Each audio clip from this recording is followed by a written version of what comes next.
مجاہد کہتے ہیں کہ جب آدمی مرنے کے قریب ہوتا ہے اس وقت اس کے ہم مجلسوں کی صورتیں اس کے سامنے کی جاتی ہیں۔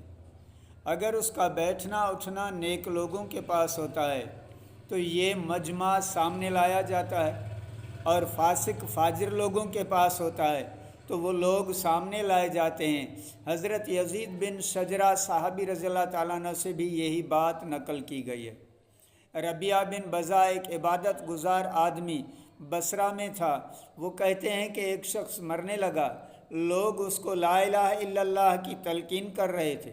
اور اس کی زبان سے نکل رہا تھا کہ شراب کا گلاس تو بھی پی،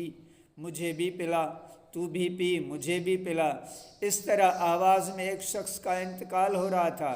لوگ اس کو لا الہ الا اللہ کہتے تھے اور وہ کہہ رہا تھا 10 روپیہ، 11 12 روپیہ۔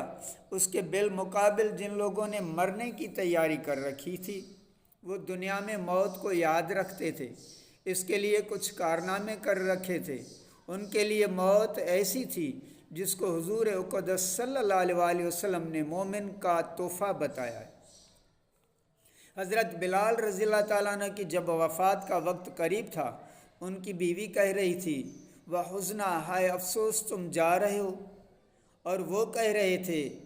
کہ کیسے مزے کی بات ہے، کیسے لطف کی بات ہے، کل کو دوستوں سے ملیں گے، حضور نبی کریم آقا کریم صلی اللہ علیہ وسلم سے ملیں گے، ان کے ساتھیوں سے ملیں گے۔ حضرت معاذ رضی اللہ تعالیٰ عنہ کے جب انتقال کا وقت قریب تھا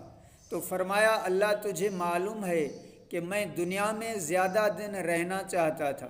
مگر نہ اس وجہ سے کہ مجھے دنیا سے محبت تھی، نہ اس وجہ سے کہ یہاں نہریں اور باغ لگاؤ، بلکہ اس وجہ سے چاہتا تھا کہ گرمیوں کے دوپہر میں روزے کی پیاس کا لطف اٹھاؤں اور دین کے لیے مشقت میں اوقات گزاروں اور تیرے ذکر کے حلقوں میں شریک ہوا کروں۔ سبحان اللہ۔